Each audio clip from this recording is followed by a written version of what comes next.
What is going on, you guys? We got our Leia Commander Expansion preview article today, so we're going to talk about everything that comes in here and take a look at Leia and just take, I guess, maybe a closer look, because we've talked about Leia a little bit, but not a whole lot. Veers has kind of been the priority lately. Snowtroopers are coming out this Thursday, and then Leia is probably going to be coming out maybe 3 to 4 weeks after that. So we get a look at Leia's command cards here. She's actually pretty well balanced at only 90 points. She's your cheaper option for your Rebel Commander now. So now you can make those lists that are running a lot more units. You can run multiple ATRTs, max out on Rebel Troopers, and have points left over for upgrades if Leia is your commander, because you're not spending twice that cost for Luke with his upgrades.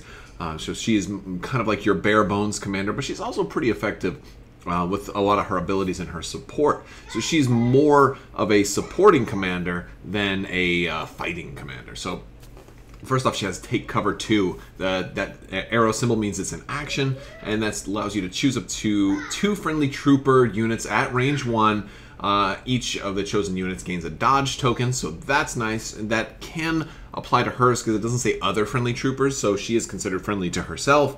So she could give herself a dodge token that way, but it's good for her to be able to maybe activate early and then give dodge tokens to your other Rebel Troopers, especially because it stacks with Nimble. Now, she has Nimble also, but it works better with Rebel Troopers than it works with Fleet Troopers. And the funny thing is that she's coming out at the same time that the Fleet Troopers are coming out, or at least around the same time. So you kind of would think that maybe she would synergize directly with Fleet Troopers, but in the same way that Veers kind of synergizes with Stormtroopers in that they get a bonus from having an aim token, she is synergizing with the Rebel Troopers in that they gain a bonus from having a dodge token. So that much is cool. So yes, she also has Nimble. Basically, now they don't spell out what Nimble does here, but it's already on. It's in the rules reference guide, and it's also printed on the Rebel Troopers. So what Nimble is if after defending, if you spent a dodge token, you can gain another dodge token. So you kind of want to spend a dodge token every time you defend, because you're just going to keep getting it back. Now, if you happen to have 2 dodge tokens and you spend both of them, you're only going to get 1. It's not it's not like you get 1 for every dodge token you spend, but usually you're only going to have 1 anyway. This is one way you could have 2. If a Rebel Trooper unit took a dodge and then Leia gave him a dodge token, then he would have 2. So Inspire 2. Now Veers has Inspire 1, right? So after your rally step, remove up to 2 suppression tokens from other friendly units at range 1 to 2.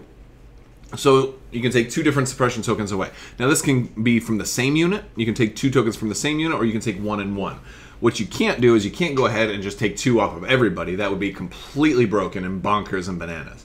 And the way it's worded, I can understand some people may be thinking that way, but this is actually, basically the same thing as Inspire 1. And the clarification is if you compare this to the Veers card, that kind of clarifies it. But yes, Inspire 2 is not 2 from everybody. It's just that numerical value. So you can do 1 and 1 or 2 from 1. So if you had Inspire 3, you could do like 1, 1, 1. 2 and 1 or 3 from 1. But that definitely helps. And so like it's weird with the Take Cover and Inspire, because for Take Cover, maybe you want her to activate first to give those dodge tokens, but Inspire, maybe you want her to activate like kind of in the middle, so this way some people have already been shot. So I guess she's kind of flexible. No matter when you activate her, she's going to have some benefit. If she gets so she's somebody that maybe you just want to pull from the pile, and maybe you get Leia. So you don't necessarily want to issue her an order right away, because whenever you get her, she's going to have some. Except maybe dead last. You probably don't want her to go dead last. Nimble, we already talked about. After defending, if you spend a dodge token, she'll get another dodge token. And then Sharpshooter 2. So this is cool. While performing a ranged attack, reduce the defender's cover by 2. Since 2 is the most you can have, nobody who she attacks is getting any cover bonuses, which is great. So the only way they're going to be able to stop her attacks is with a dodge token. And the fact that if we look at her surge abilities, she's got the best surge ability. She's got Surge for crit for attack, and then Surge for defense. So she's got great surge.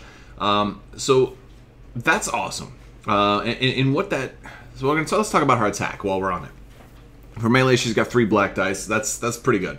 But for range, she's got 3 black dice. For 1 miniature, that's not half bad.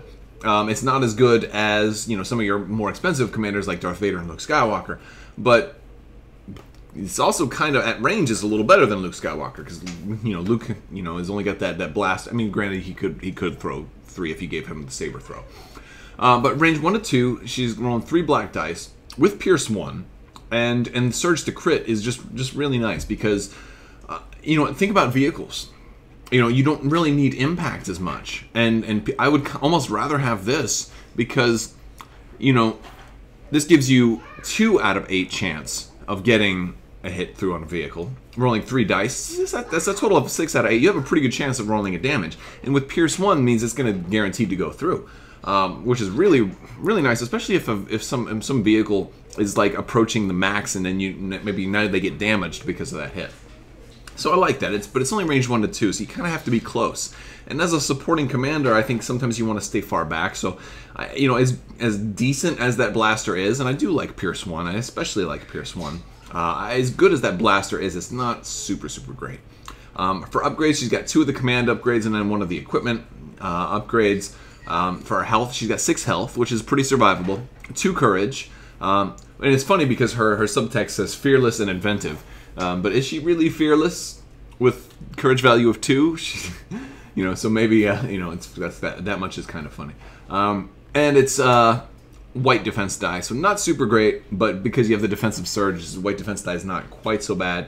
And she got the 6 health to kind of pad the defense a little bit. So overall, I think a good commander. She's survivable. She's got a mix of offense and support. So I'm digging it. I'm digging it. Not a particularly heavy defense there, but at least a defensive surge. She's got a little bit of a defensive tech as well. So let's look at her command cards, because this is another thing you get when you pick a commander. It's not just about issuing orders to your troops. It's not just about, I have to have a commander. It's also about the command phase when you're issuing commands and playing command cards. So her 3-pip is targeting Leia and 2 units. Somebody has to save our skins. Great artwork here too, by the way. I love the smoke coming off the barrel.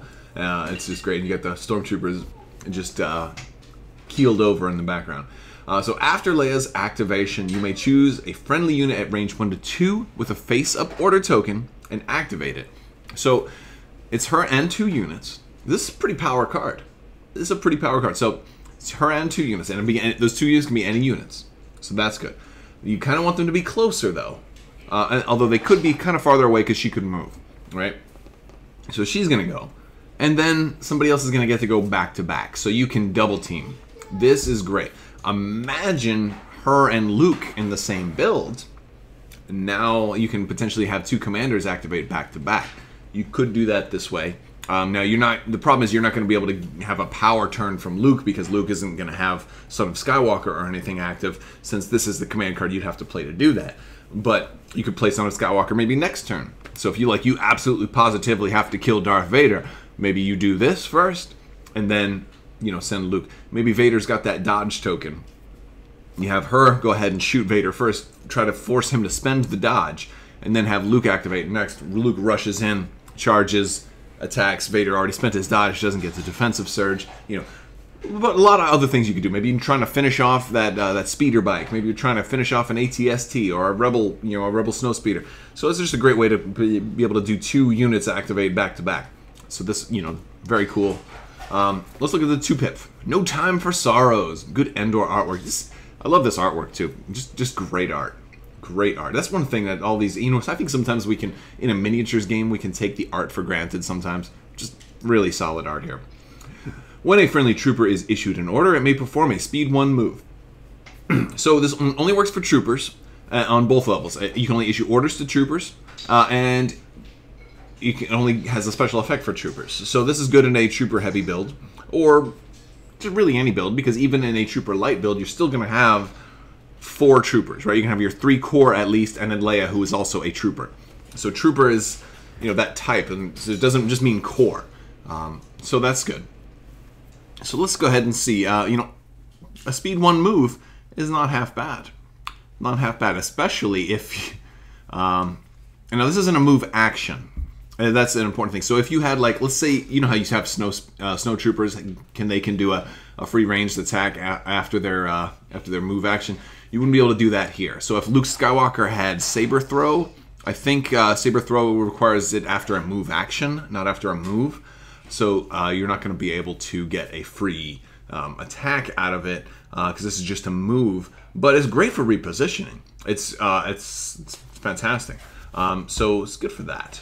All right, let's see what we have next. Coordinated bombardment. Oh, and the other thing is this is a move during the activation step. So this is before we even get into all that other stuff.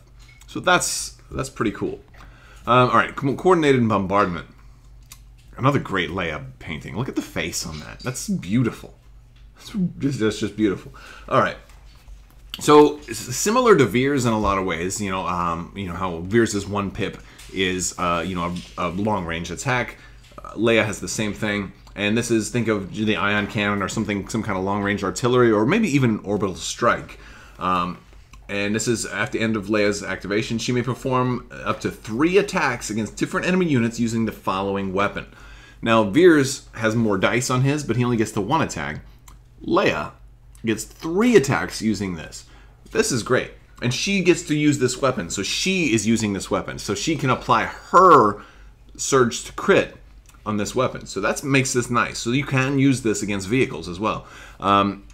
Granted, you know, you're not getting a better benefit with the red dice for vehicles because, you know, red dice have the exact same number of crits and exact same number of surge as every other die has. And white die, black die, and red die all hit vehicles basically the same way unless you have impact. So you might as well just go for whoever you want to go for. But 3 different attacks is pretty nice.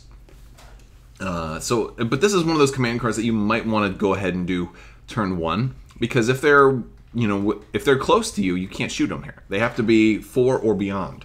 So this is another one of those reasons why you kind of want to keep Leia in the back because maybe you do this second turn. Maybe this isn't a first turn play. Maybe it's a second turn play.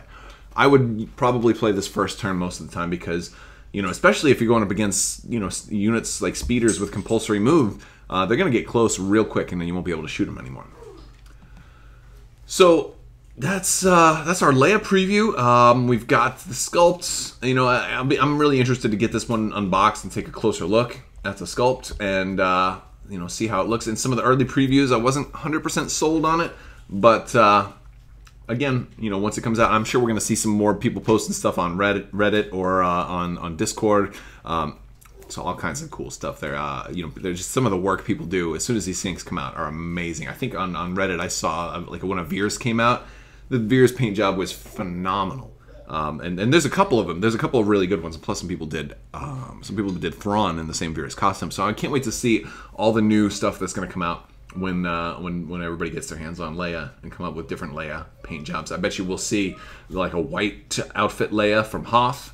I bet you we'll see that because it seems like with what she's wearing, you could apply a lot of different color schemes to that. So it'd be real interesting to see how it goes. But that's about all I got for you guys. There is still another round of the giveaway going on right now, so if you'd like to win a expansion of your choice in the form of a $20 Cool Stuff gift card, all you have to do is be a subscriber and leave a comment on this or one of my videos. It's as simple as that. So I want to thank you guys so much for watching, and have a great day.